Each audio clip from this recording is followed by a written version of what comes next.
Chapter 3. That life of mine began on the feast of St. Giles in the year of our Lord, 1363, the 36th year of the reign of Edward III, England's great warrior king.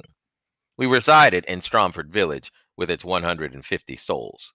For as long as I could recall, my mother had simply called me son, and since her name was Asta, Asta's son became my common name. In a world in which one lived by the light of a father's name and rank, that meant, since I had no father, I existed in a shadow. But he, like so many, had died before my birth during a recurrence of the great mortality, often called the plague, or so my mother had informed me. She rarely mentioned him. Nor did she ever take another husband, a circumstance I did not question. It would have been a rare man who would want so frail and impoverished a woman for a wife. For in the entire kingdom of England, there could have been no poorer Christian souls than my mother and I. I had few friends and none I completely trusted. As Asta's son, I was oft the butt of jests, jibes, and relentless hounding. Why do they taunt me so? I once asked Father Quinnell during one of my confessions. The confessions were numerous, since I had become convinced there was some sin embedded in me, a sin I was desperate to root out.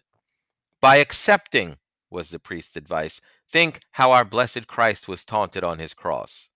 I did try to accept my life, but unlike our perfect Jesus, I was filled with caution and suspicion, always expecting to be set upon or mocked. In short, I lived the life of the shunned, forever cast aside, yet looking on, curious as to how others lived. There was little my mother or I could do about our plight. We were not slaves, but neither were we free. The steward, John Aycliffe, never lost an opportunity to remind us the fact that we were villeins, serfs, bound to Furnival, Lord of Stromford village. Yet this Lord Furnival had fought in France or had been off to mercenary wars for so many years that most villagers, including myself, had never set eyes on him. It did not matter. Spring, summer, and fall, save certain holy days, my mother and I, like every Stromford villager, worked his fields from dawn to dusk. When winter came, we fed the animals, we had an ox, and now and then a chicken, gathered wood and brush for heat, slept, and tried to stay alive.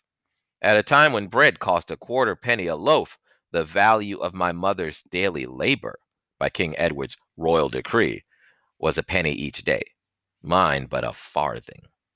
Our food was barely bread, watered ale. Our food was barley bread, watered ale, from time to time some cooked dried peas. If good fortune blessed us, there might be a little meat at Christmastide.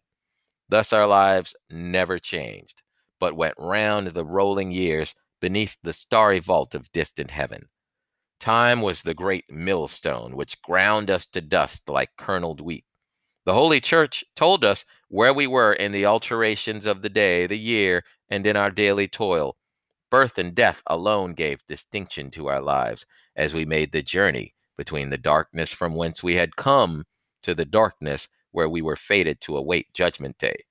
Then God's terrible gaze would fall on us and lift us to heaven's bliss or throw us down to the everlasting flames. This was the life we led.